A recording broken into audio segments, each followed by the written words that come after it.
सत श्री अकाल जी। वाहिगुरू जी का खालसा, वाहिगुरू जी की फतेह।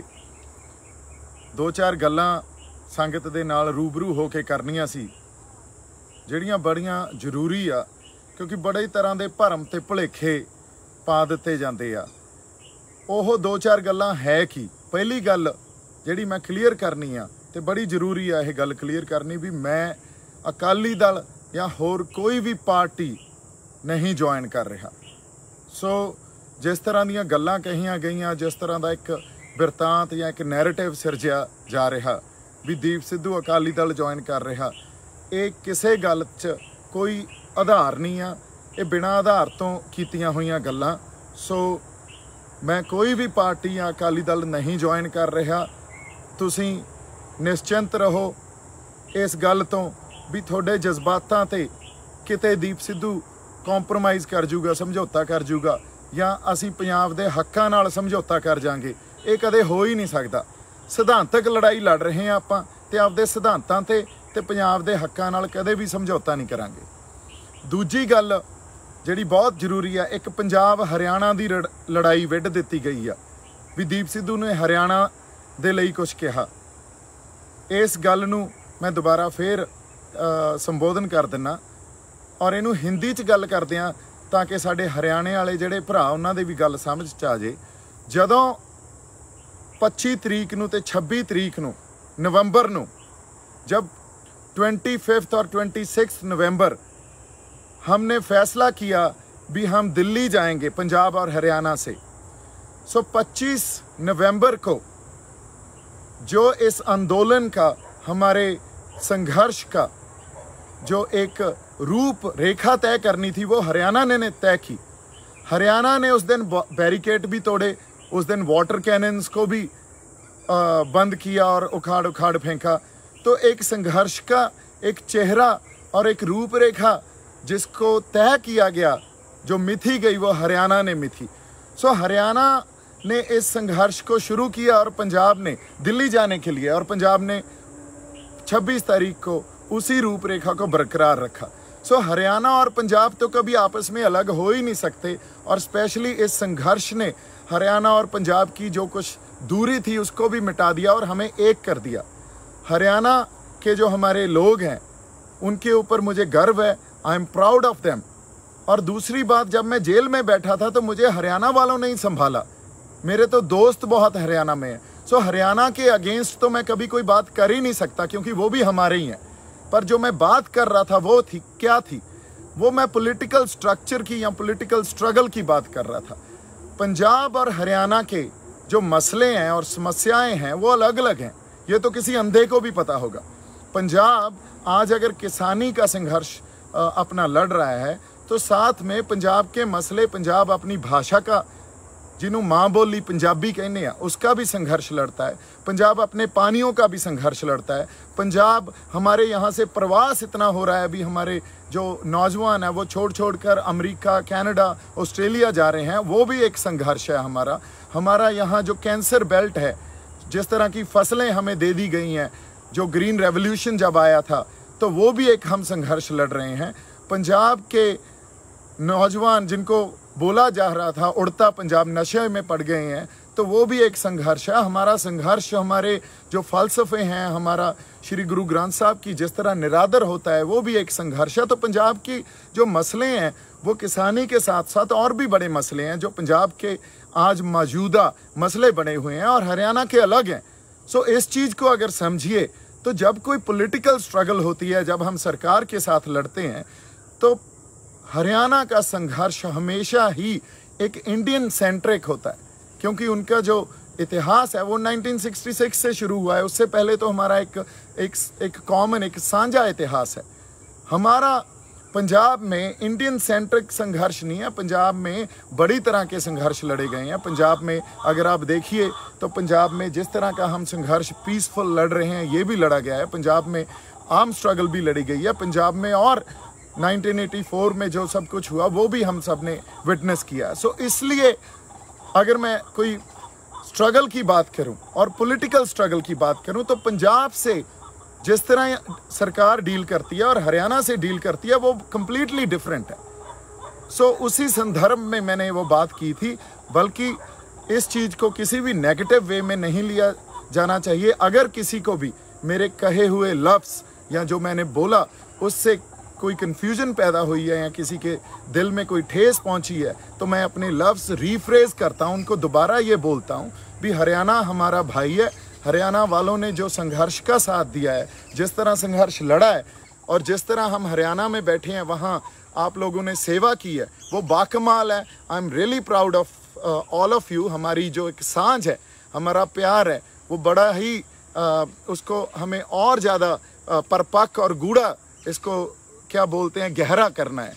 सो इसलिए इस चीज़ को कम्प्लीटली इग्नोर किया जाए। मेरे जो लफ्ज़ थे, अगर किसी तरह भी आपके दिल में उसकी ठेस पहुंची है तो I am really you know I apologize and I take it back. दूसरी बात, हुण एक बब्बू मान ते मेरी कोई जिहड़ी प्रतिक्रिया सी ते उन्हां ते जिहड़ी मैं गल कही उहनूं किवें लिया गया। ਅਸੀਂ ਜਦੋਂ ਸੰਘਰਸ਼ ਲੜ ਰਹੇ ਹਾਂ ਤੇ ਪੰਜਾਬ ਦੀ ਖਾਤਰ ਤੁਰੇ ਹਾਂ, ਉੱਥੇ ਆਪਾਂ ਨਿੱਜੀ ਵੈਰ ਵਿਰੋਧਤਾ ਨਹੀਂ ਪਾਲ ਕੇ ਤੁਰੇ ਨਾ। ਇਹ ਤਾਂ ਬਹੁਤ ਛੋਟੀ ਗੱਲ ਹੁੰਦੀ ਆ, ਇਹ ਬੜੀ ਛੋਟੀ ਗੱਲ ਹੁੰਦੀ ਆ ਵੀ ਅਸੀਂ ਨਿੱਜੀ ਵੈਰ ਵਿਰੋਧ ਪਾਲ ਕੇ ਤੇ ਇੱਕ ਦੂਜੇ ਦੇ ਖਿਲਾਫ ਬਿਆਨਬਾਜ਼ੀ ਕਰਨ ਲੱਗ ਜਾਈਏ। ਨਹੀਂ, ਮੇਰਾ ਬੱਬੂ ਮਾਨ ਉਹਨਾਂ ਨਾਲ ਕੋਈ ਵੀ ਨਿੱਜੀ ਵੈਰ ਵਿਰੋਧ ਨਹੀਂ ਆ। ਨਿੱਜ ਤੇ ਜਾਂ ਪਰਸਨਲੀ ਮੈਂ ਉਹਨਾਂ ਦੀ ਇੱਜ਼ਤ ਕਰਦਾ, ਪਰ ਜਦੋਂ ਸਿਧਾਂਤਕ ਗੱਲ ਆਉਂਦੀ ਆ, ਸਿਧਾਂਤਕ ਗੱਲ ਕੀ ਆ, 26 ਤਰੀਕ ਨੂੰ ਉਹਨਾਂ ਨੇ ਕਿਹਾ, ਜਦੋਂ ਮੈਂ ਆਪਦੇ ਮੇਰੇ ਜਿਹੜੇ ਮਾਂ-ਬਾਪ ਉਹ ਮੈਨੂੰ ਦੁੱਖ ਹੋਇਆ ਜਾਂ ਉਦੋਂ ਮੈਂ ਜੋ ਰੋਇਆ ਜਦੋਂ ਇਸ ਦੁਨੀਆ ਨੂੰ ਛੱਡ ਕੇ ਚਲੇ ਗਏ, 26 ਤਰੀਕ ਨੂੰ ਮੈਂ ਉਵੇਂ ਹੀ ਰੋਇਆ। ਹੁਣ ਤੁਸੀਂ ਇੱਕ ਗੱਲ ਨੂੰ ਸਮਝੋ, 26 ਤਰੀਕ ਨੂੰ ਹੋਇਆ ਕੀ ਸੀ? 26 ਤਰੀਕ ਨੂੰ ਤਾਂ ਇੱਕ ਜੋ ਨਿਸ਼ਾਨ ਸਾਹਿਬ ਦੇ ਉਲਟ ਸਾਡੇ ਉਸ ਚਿੰਨ੍ਹ, ਜੋ ਸਾਡਾ ਸੱਭਿਆਚਾਰਕ ਚਿੰਨ੍ਹ ਵੀ ਆ, ਸਾਡਾ ਧਾਰਮਿਕ ਚਿੰਨ੍ਹ ਵੀ ਆ, ਸਾਡਾ ਸਭ ਕੁਛ ਹੀ ਉਹ ਆ, ਉਹਦੇ ਉਲਟ ਇੱਕ ਬਿਰਤਾਂਤ, ਇੱਕ ਨੈਰੇਟਿਵ ਸਿਰਜਿਆ ਗਿਆ ਵੀ ਯਾਰ ਇਹ ਤਾਂ ਬਹੁਤ ਗਲਤ ਹੋ ਗਿਆ ਤੇ ਸਭ ਕੁਛ ਜਿਹੜੇ ਬੰਦੇ ਲਾਲ ਕਿਲੇ 'ਚ ਗਏ ਉਹ ਤਾਂ ਗੁੰਮਰਾਹ ਕੀਤੇ ਹੋਏ ਲੋਕ ਸੀ, ਉਹਨਾਂ ਨੂੰ ਜਿਵੇਂ ਕੁਛ ਪਤਾ ਹੀ ਨਹੀਂ ਸੀ। ਹੁਣ ਉਹ ਨੈਰੇਟਿਵ ਕਿਸ ਗੱਲ ਦੇ ਉਲਟ ਗਿਆ? ਉਹ ਨੈਰੇਟਿਵ ਇੱਕ ਉਸ ਵੇਲੇ ਪੰਜਾਬ ਦਾ ਜੋ ਸੱਭਿਆਚਾਰ ਆ, ਪੰਜਾਬ ਦਾ ਇੱਕ ਸੱਭਿਆਚਾਰਕ ਹਿੱਸਾ ਜਾਂ ਧਰਮ ਦਾ ਸਾਡਾ ਇੱਕ ਚਿੰਨ੍ਹ ਆ, ਉਹਦੇ ਉਲਟ ਗਿਆ। ਉਹਦੇ ਨਿਸ਼ਾਨ ਸਾਹਿਬ ਹੀ ਲਹਿਰਾਇਆ ਸੀ ਨਾ। ਹੁਣ ਜਦੋਂ ਤੁਸੀਂ ਕੁਛ ਬਿਆਨ ਦਿੰਦੇ ਹੋ, ਲੋਕਾਂ ਨੂੰ ਇਹ ਨਹੀਂ ਪਤਾ ਹੁੰਦਾ ਤੁਹਾਡੇ ਮਨ 'ਚ ਕੀ ਆ, ਲੋਕਾਂ ਨੂੰ ਇਹ ਗੱਲ ਦਾ ਨਹੀਂ ਪਤਾ। ਲੋਕਾਂ ਨੇ ਤਾਂ ਤੁਹਾਡੇ ਬਿਆਨ ਨੂੰ ਸਮਝਣਾ ਹੁੰਦਾ ਤੇ ਉਹਦੀ ਸਿੱਧੀ ਸਮਝ ਹੀ ਐਂ ਆਈ ਵੀ ਤੁਸੀਂ ਜੋ ਗੱਲ ਕਹੀ ਆ 26 ਤਰੀਕ ਨੂੰ ਜਿਹੜਾ ਨਿਸ਼ਾਨ ਸਾਹਿਬ ਚਲਾਇਆ ਗਿਆ ਉਹਦੇ ਉਲਟ ਗੱਲ ਕਹੀ ਆ। ਕਿਉਂਕਿ ਇੱਕ ਗੱਲ ਅਸੀਂ ਯਾਦ ਰੱਖੀਏ ਹਮੇਸ਼ਾ, a man will always be judged through his conduct, his subsequent conduct and his posturing. ਇਹਦਾ ਮਤਲਬ ਕੀ ਆ? ਇਨਸਾਨ ਜਦੋਂ ਨਾ ਕੋਈ ਵੀ ਜੱਜ ਕੀਤਾ ਜਾਂਦਾ, ਉਹ ਉਹਦੇ ਵਿਹਾਰ ਤੋਂ, ਉਹਦੀਆਂ ਗੱਲਾਂ ਬਾਤਾਂ ਤੋਂ, ਉਹਦੇ ਬਿਆਨਾਂ ਤੋਂ ਤੇ ਉਹਦਾ ਕਿਸ ਤਰ੍ਹਾਂ ਦਾ ਪੋਸਚਰ ਆ, ਕਿਸੇ ਘਟਨਾ ਨੂੰ ਲੈ ਕੇ ਪ੍ਰਤੀਕਿਰਿਆ ਕੀ ਆ, ਉਸ ਗੱਲ ਤੋਂ ਜੱਜ ਕੀਤਾ ਜਾਂਦਾ। ਸਾਨੂੰ ਨਹੀਂ ਪਤਾ ਤੁਹਾਡੇ ਮਨ 'ਚ ਕੀ ਪਿਆ ਸੀ, ਅਸੀਂ ਅੰਤਰਯਾਮੀ ਥੋੜ੍ਹੀ ਆ। ਫਿਰ ਜਦੋਂ 26 ਤਰੀਕ ਨੂੰ ਤੁਹਾਡਾ ਫਰਜ਼ ਬਣਦਾ ਸੀ ਸਿਧਾਂਤ ਤੇ ਖੜਨਾ, ਸਿਧਾਂਤ ਦੀ ਪਹਿਰਾਦਾਰੀ ਕਰਨੀ, ਉਦੋਂ ਤੁਸੀਂ ਕਨਫਿਊਜ਼ਡ ਸਟੇਟਮੈਂਟ ਦੇ ਰਹੇ ਹੋ ਤੇ ਫਿਰ ਉਹਨੂੰ ਕਲੈਰੀਫਾਈ ਕਰ ਰਹੇ ਹੋ ਵੀ ਨਹੀਂ ਜੀ ਮੈਂ ਆਹ ਨਹੀਂ ਕਿਹਾ ਸੀ, ਮੈਂ ਤਾਂ ਆਹ ਕਿਹਾ ਸੀ। ਸੋ ਸਿਧਾਂਤਕ ਜਿਹੜੀ ਲੜਾਈ ਆ ਨਾ, ਉੱਥੇ ਅੱਜ ਦੀਪ ਸਿੱਧੂ ਇਹ ਗੱਲ ਸੰਗਤ ਸਾਹਮਣੇ ਕਬੂਲਦਾ ਵੀ ਸਿਧਾਂਤ ਤੇ ਕਦੇ ਵੀ ਕੰਪਰੋਮਾਈਜ਼ ਨਹੀਂ ਕੀਤਾ ਜਾਊਗਾ। ਸਿਧਾਂਤ ਤੇ ਜਿਹੜੀ ਵਿਰੋਧਤਾ ਹੋਊਗੀ ਉਹ ਸਪਸ਼ਟ ਰੂਪ 'ਚ ਹੋਊਗੀ, ਚਾਹੇ ਕੋਈ ਵੀ ਹੋਵੇ। ਹਾਂ, ਪਰਸਨਲੀ ਮੇਰੀ ਕੋਈ ਲੜਾਈ ਨਹੀਂ ਆ, ਮੈਂ ਉਹਨਾਂ ਦੀ ਇੱਜ਼ਤ ਕਰਦਾ, ਪਰ ਸਿਧਾਂਤਕ ਤੌਰ ਤੇ ਆਪਦੀਆਂ ਜ਼ਮੀਰਾਂ ਨਹੀਂ ਮਾਰ ਸਕਦੇ। ਹਾਲਾਂਕਿ ਬੱਬੂ ਮਾਨ ਬਾਈ ਨੂੰ ਇਹ ਗੱਲ ਕਹਿਣੀ ਚਾਹੀਦੀ ਸੀ ਵੀ ਜਿਹੜਾ ਨਿਸ਼ਾਨ ਸਾਹਿਬ ਲਾਲ ਕਿਲੇ ਤੇ ਲਹਿਰਾਇਆ ਗਿਆ ਨਾ, ਉਹ ਕੁਛ ਗਲਤ ਨਹੀਂ ਹੋਇਆ। ਅਸੀਂ ਬੜੇ ਸ਼ਾਂਤਮਈ ਇੱਕ ਖਾਲੀ ਪੋਲ ਤੇ ਜਾ ਕੇ ਸਾਡੀ ਸੰਗਤ ਨੇ ਨਿਸ਼ਾਨ ਸਾਹਿਬ ਆਪਦਾ ਉੱਥੇ ਤੇ ਕਿਸਾਨੀ ਝੰਡਾ ਇੱਕ ਪ੍ਰੋਟੈਸਟ ਰੋਸ ਵਜੋਂ ਸਰਕਾਰ ਨੂੰ ਜਗਾਉਣ ਖਾਤਰ ਅਸੀਂ ਲਾਤਾ ਤੇ ਉਹ ਤਾਂ ਬੜਾ ਇਤਿਹਾਸਕ ਦਿਨ ਸੀ। ਜੇ ਤੁਸੀਂ ਸੰਘਰਸ਼ ਦੇ ਉਸ ਵਹਿਣ 'ਚ ਬਹਿ ਕੇ ਤੁਸੀਂ ਉਸ ਗੱਲ ਨੂੰ ਸਮਝੋਗੇ। ਹੋਰ ਬੜੀ ਗੱਲ ਆ ਵੀ ਬੜੇ ਲੋਕ ਇਹ ਸੋਚਦੇ ਆ ਵੀ ਬੜਾ ਵੱਡਾ ਨੁਕਸਾਨ ਹੋ ਜਾਣਾ ਸੀ। ਨਹੀਂ, ਨੁਕਸਾਨ ਤਾਂ ਉਸ ਗੁਰੂ ਸਾਹਿਬ ਨੇ ਜਦੋਂ ਸਾਡੀ ਅੰਗ ਸੰਗ ਸਹਾਈ ਆ, ਸਾਨੂੰ ਉਸ ਨੁਕਸਾਨ ਤੋਂ ਤਾਂ ਬਚਾਇਆ ਨਾ। ਨਹੀਂ ਹੋਇਆ ਇਹਦਾ ਮਤਲਬ ਉਹ ਗੁਰੂ ਦੀ ਰਜ਼ਾ 'ਚ ਹੀ ਸਭ ਕੁਝ ਚੱਲ ਰਿਹਾ ਸੀ। ਨੁਕਸਾਨ ਤਾਂ ਬਹੁਤ ਹੋਰ, ਅਸੀਂ ਜਿਸ ਤਰ੍ਹਾਂ 26 ਨਵੰਬਰ ਨੂੰ ਗਏ ਸੀ, ਫਿਰ 26 ਜਨਵਰੀ ਤੱਕ ਉੱਥੇ ਬੈਠੇ ਸੀ, ਕਦੇ ਵੀ ਹੋ ਸਕਦਾ ਸੀ ਸਾਡਾ। ਸੋ ਜੇ ਸਾਡੇ ਗੁਰੂ ਅੰਗ ਸੰਗ ਸਹਾਈ ਆ ਸਾਡਾ, ਤੇ ਅਸੀਂ ਆਪਦੇ ਜਿਹੜੇ ਸਿਧਾਂਤ ਤੇ ਪਹਿਰਾ ਹੀ ਨਾ ਦਈਏ ਤੇ ਸਿਧਾਂਤ ਤੇ ਸਪਸ਼ਟਤਾ ਨਾ ਰੱਖੀਏ ਤੇ ਅਸੀਂ ਜੇ ਕੋਈ ਆਪਦੀ ਭਾਸ਼ਾ ਜਾਂ ਬਿਆਨਬਾਜ਼ੀ ਇਹੋ ਜਿਹੀ ਕਰੀਏ ਉਹਦਾ ਕੋਈ ਵੀ ਮਤਲਬ ਨਿਕਲ ਸਕਦਾ। ਤੇ 26 ਤਰੀਕ ਨੂੰ ਉਹਦਾ ਜੋ ਮਤਲਬ ਨਿਕਲਿਆ ਉਹ ਤੁਹਾਨੂੰ ਵੀ ਪਤਾ ਤੇ ਤੁਹਾਨੂੰ ਮੁੜ ਕੇ ਆ ਕੇ ਉਹਦੇ ਤੇ ਸਫਾਈ ਦੇਣੀ ਪਈ। ਇਹਦਾ ਮਤਲਬ ਕੀ ਸੀ? ਇਹਦਾ ਮਤਲਬ ਇਹੀ ਸੀ ਤੁਹਾਡੇ ਬਿਆਨ ਨੇ 26 ਤਰੀਕ ਨੂੰ ਜੋ ਇੱਕ ਨੈਰੇਟਿਵ ਸਿਰਜਿਆ ਗਿਆ ਸੀ ਵੀ ਨਿਸ਼ਾਨ ਸਾਹਿਬ ਲਾ ਕੇ ਤੇ ਕਿਸਾਨੀ ਝੰਡਾ ਲਾ ਕੇ ਇਹ ਤਾਂ ਯਾਰ ਸੰਘਰਸ਼ ਨੂੰ ਢਾਹ ਲੱਗ ਗਈ, ਉਹਨੂੰ ਹੀ ਹੈਲਪ ਕੀਤੀ ਆ, ਨਾ ਕਿ ਸਿਧਾਂਤ ਤੇ ਤੁਸੀਂ ਪਹਿਰਾ ਦਿੱਤਾ। ਸੋ ਇਸ ਕਰਕੇ ਸਿਧਾਂਤਕ ਵਖਰੇਵਾਂ, ਸਿਧਾਂਤ ਤੇ ਜਦੋਂ ਵੀ ਕਿਤੇ ਗੱਲ ਆਊਗੀ ਦੇ ਜੇ ਕਿਤੇ ਸਾਡੇ 'ਚ ਉੱਥੇ ਵਖਰੇਵੇਂ ਆ ਤੇ ਸਿਧਾਂਤ ਕੀ ਆ? ਸਿਧਾਂਤ ਸਾਡਾ ਨਿਸ਼ਾਨ ਸਾਹਿਬ ਦਾ ਸਿਧਾਂਤ ਆ, ਸਰਬੱਤ ਦੇ ਭਲੇ ਦਾ ਸਿਧਾਂਤ ਆ, ਉਸ ਚਿੰਨ੍ਹ ਦਾ ਸਿਧਾਂਤ ਆ ਜਿਹਦੇ ਅਧੀਨ ਸਾਨੂੰ ਮਲਕੀਅਤ ਮਿਲੀ ਆ, ਸਾਨੂੰ ਜ਼ਮੀਨਾਂ ਮਿਲੀਆਂ, ਅਸੀਂ ਸਰਦਾਰ ਬਣੇ ਆ, ਅਸੀਂ ਜ਼ਮੀਨਾਂ ਦੇ ਮਾਲਕ ਬਣੇ ਆ। ਸੋ ਸਾਡੇ ਉਸ ਸਿਧਾਂਤ ਤੋਂ, ਸਾਡੇ ਉਹਨਾਂ ਚਿੰਨ੍ਹਾਂ ਤੋਂ ਅਸੀਂ ਮੁਨਕਰ ਨਹੀਂ ਹੋ ਸਕਦੇ। ਉਹਨਾਂ ਚਿੰਨ੍ਹਾਂ ਤੋਂ ਅਸੀਂ ਪਾਸੇ ਜਾ ਕੇ ਆਪਦੀਆਂ ਜ਼ਮੀਨਾਂ ਨਹੀਂ ਬਚਾ ਸਕਦੇ। ਪਹਿਲਾਂ ਜ਼ਮੀਰ ਜਿਉਂਦੀ ਰੱਖਣੀ ਪਊਗੀ, ਫਿਰ ਜ਼ਮੀਨ ਬਚਾਉਣੀ ਪਊਗੀ। ਸੋ ਫਿਰ ਹੀ ਜ਼ਮੀਨ ਬਚੂਗੀ। ਜੇ ਜ਼ਮੀਰ ਜਿਉਂਦੀ ਨਹੀਂ ਹੈ ਤਾਂ ਅੱਜ ਗਈ ਕਿ ਕੱਲ੍ਹ ਗਈ।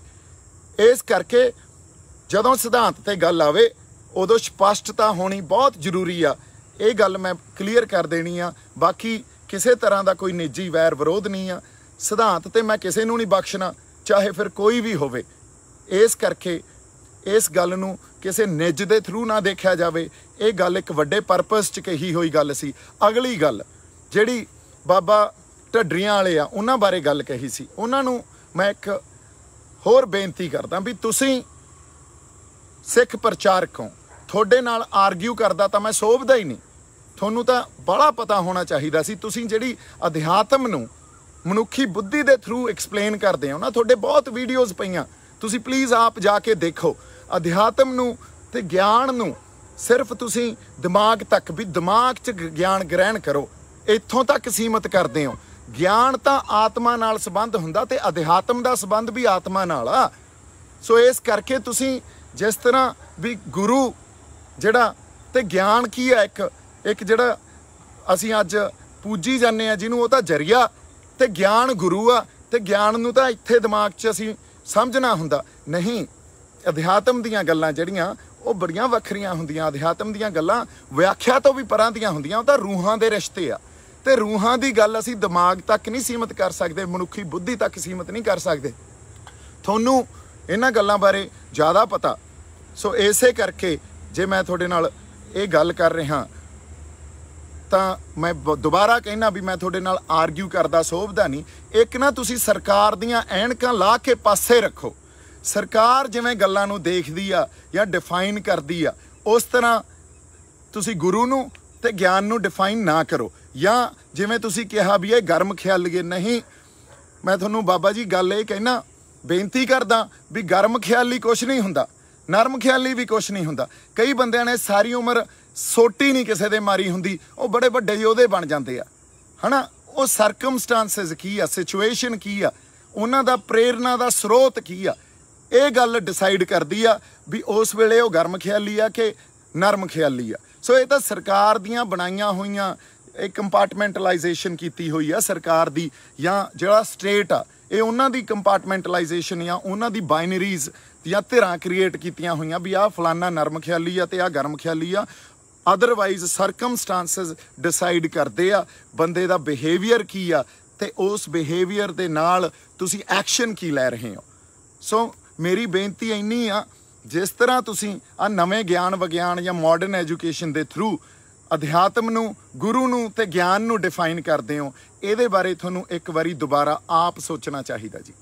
ਤੀਜੀ ਗੱਲ ਜਿਹੜੀ ਬੜੀ ਜ਼ਰੂਰੀ ਹੈ, ਇੱਕ ਹੋਰ ਗੱਲ ਆਪਣੀ ਕਰਨੀ ਆ ਵੀ ਅੱਜ ਤੱਕ ਮੈਂ ਇਹ ਕਹਿੰਦਾ ਆ ਰਿਹਾ, ਸੰਘਰਸ਼ ਸਾਡਾ ਸਾਂਝਾ, ਅਸੀਂ ਇਕੱਠੇ ਹੋ ਕੇ ਲੜੀਏ। ਚਲੋ ਪੁਰਾਣੀਆਂ ਗੱਲਾਂ ਜੋ ਹੋ ਗਈਆਂ ਉਹਦੇ ਤੇ ਮਿੱਟੀ ਪਾਈਏ, ਇਕੱਠੇ ਹੋ ਕੇ ਲੜੀਏ, ਏਕੇ 'ਚ ਰਹਿ ਕੇ ਲੜੀਏ। ਤੁਸੀਂ ਵੇਖੋ ਡਿਬਡਬਾ ਸਾਹਿਬ, ਨਵਰੀਤ ਨੇ ਆਪਦੀ ਜਾਨ ਵਾਰ ਗਿਆ, ਉਹ ਡਿਬਡਬਾ ਸਾਹਿਬ ਵੀ ਉੱਥੋਂ ਸੰਘਰਸ਼ ਤੋਂ ਉਹਨਾਂ ਦਾ ਦਿਲ ਟੁੱਟਿਆ। ਉਹ ਮੈਨੂੰ ਐਂ ਲੱਗਦਾ, ਇਹ ਮੇਰੀ ਅੰਡਰਸਟੈਂਡਿੰਗ ਆ, ਹੋ ਸਕਦਾ ਮੈਂ ਗਲਤ ਵੀ ਹੋਵਾਂ, ਪਰ ਉਹ ਸੰਘਰਸ਼ ਤੋਂ ਪਾਸੇ ਹੋ ਗਏ ਜਾਂ ਕੀਤੇ ਗਏ। ਜਿਹੜੇ ਬੰਦੇ ਜਿਨ੍ਹਾਂ ਦੇ ਪਰਿਵਾਰ ਜਾਨ ਮਾਰ ਗਏ, ਆਪਦੀ ਵਾਰ ਗਏ ਸੰਘਰਸ਼ ਤੋਂ, ਜਿਨ੍ਹਾਂ ਨੇ ਕੁਰਬਾਨੀਆਂ ਕਰਤੀਆਂ, ਅਸੀਂ ਉਹਨਾਂ ਨੂੰ ਕਿਵੇਂ ਦਰਕਿਨਾਰ ਕਰ ਸਕਦੇ ਹਾਂ। ਤਾਂ ਸੋ ਏਕੇ 'ਚ ਰਹਿ ਕੇ ਇਕੱਠੇ ਹੋ ਕੇ ਅਸੀਂ ਸੰਘਰਸ਼ ਲੜੀਏ।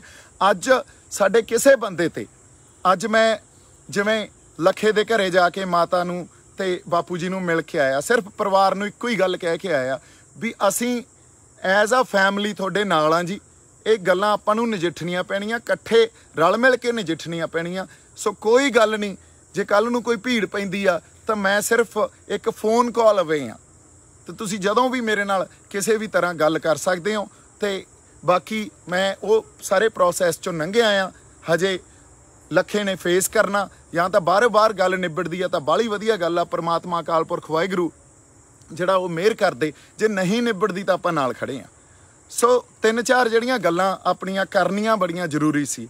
एक तो मैं कोई पार्टी नहीं ज्वाइन कर रहा, दूजा हरियाणे ते पंजाब च बहुत गूढ़ी सांझ आ, ते उस सांझ नूं असीं होर गूढ़ा करना। असीं एक दूजे दे पूरक आ, एक दूजे तो वख नहीं हो सकते कदे भी। ते सानूं हरियाणे वाले बाईआं ते साडिआं ते माण आ ते हमेशा ही रहूगा। तीजा, बब्बू मान नाल मेरा कोई निजी वैर विरोध नहीं आ, वो गल सिद्धांतक आ, गल जमीरां दी आ। वो जदों बयान देण तां ओह डट के स्पष्ट रूप च बयान देण। तुसीं आप इस गल दा फैसला कर सकते हो जे मैं कोई गलत गल कही होवे। चौथी, जिहड़े ढड्डरियां वाले बाबे आ उन्हां ने जिस तरह धर्म नूं, जिस तरह गुरु नूं, ज्ञान नूं, अध्यात्म नूं डिफाइन किया, वो एक नवें ज्ञान विज्ञान ते एक मॉडर्न जिहड़ी ये एजुकेशन चल रही आ उस आधार ते डिफाइन करी जाते आ। पर ये गल्लां जिहड़ियां ये रमज़ां जिहड़ियां इन्हां नूं समझण वास्ते मैनूं ऐं लगदा भी वो वाकई कोई ब्रह्म ज्ञानी ही व्याख्या कर सकदा, साडे कित्थे वस दी गल आ। सो उन्हां नूं मैं एक वारी ये भी गल कहना भी बड़े संगत दे मनां च जदों तुसीं इहो जिहियां गल्लां करदे हो उदों दुख हुंदा, पर कोई कहंदा नहीं। तो मैं आके ये गल्लां छेड़ लियां। इसलिए मैनूं बहुत बंदे ये भी कह रहे आ भी बाई इन्ने फ्रंट इक्को वारी खोलते यार। बाई जी जदों सिद्धांत ते गल आऊगी उदों चाहे 15-20-100 फ्रंट किहड़ा ना इकट्ठे खुल जाण, उदों सरकार नाल भी लड़ांगे ते उन्हां बंदिआं नाल भी लड़ांगे जिहड़े बंदे सिद्धांत ते पहरा नहीं दिंदे। सो सिद्धांतक विरोधता जारी रहूगी, स्पष्ट ते खुले रूप च जारी रहूगी। अदरवाइज निजी तौर ते किसी नाल कोई वैर विरोध नहीं आ। संघर्ष असीं एके च रह के लड़ीए, एका ही साडी ताकत आ ते उसे आधार ते असीं जिੱਤ आपदी उत्थों लैके पंजाब नूं ते आपदे घरां नूं वापस आ सकदे आ। इंनियां क गल्लां मैं तुहाडे नाल करनियां सी। बाकी जिहड़े साडे सिंगर भरावां ने साथ दिता उन्हां दे नाल तां हमेशा ही खड़े आ, पर कई बंदिआं ने जिन्हां ने नहीं साथ दिता, जिन्हां ने पंजाब दे लोकां ने तुहाडा प्रोफैशन भी तुहाडा सब कुछ चलाया।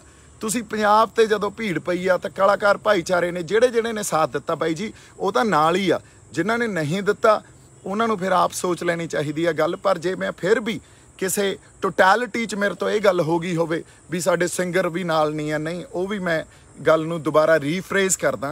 वो जिहड़ी उहदा मकसद यही सी भी जदों लोड़ पैंदी आ, 26 तरीक नूं लोड़ सी बाई, 26 तरीक नूं लोड़ क्यों सी तुसीं ये वेखो। उस वेले सरकार ने एक नैरेटिव चलाया, वो नैरेटिव की सी, निशान साहब नूं उत्थों या एक साडे फलसफे नूं, सिख फलसफे नूं, कौम दे फलसफे नूं उत्थों गायब ही कर देना। एक बारी तां इस नैरेटिव च साडी लीडरशिप भी आई, उन्होंने साथ दिता। हुण उदों तां उत्थे हो सकदा साडे बंदे आइसोलेट हो गए, हुण निशान साहब भी घट गए हुण, ते असीं देखिया भी उत्थे निशान साहब संस्कार भी होए उसे डर चों, जिहड़ा डर मानसिकता च पाता। पर लॉन्ग रन च तुसीं देखोगे तो लॉन्ग रन च अज साडी लीडरशिप नूं चिट्ठियां लिखणियां पै रहीआं, अगले तां मीटिंग लई नहीं सानूं बुला रहे। सो तुसीं गल्लां नूं जे आपां समझांगे नहीं, गल्लां नूं विचारांगे नहीं, ते असीं गल्लां नूं जदों एक उस कटहरे च पा के नहीं देखांगे जिहड़ा विवेक सानूं गुरु साहब ने दिता, फिर साडे पल्ले कुछ नहीं पैना, फिर आई तुरदे फिरदे असीं टाइम ही पास करांगे। मेरे वालों बहुत सारा प्यार ते सत्कार, जिउंदे वसदे रहो। मैं कदे भी किसी दे उल्ट निज दे तौर ते जाके कदे भी गल नहीं कर सकता। मेरा जिहड़ा विरोध या मेरा किसी तरह की भी कोई स्टेटमेंट होगी वो सिद्धांत दे आधार ते होगी। निजी मेरी कोई लड़ाई नहीं आ, साडी लड़ाई पंजाब दी आ, पंजाब लई खड़े आ ते पंजाब लई लड़ रहे आ, आपदी धरती आपदे लोकां लई लड़ रहे आ, इस लई वचनबद्ध आ। वाहिगुरू जी का खालसा, वाहिगुरू जी की फतेह।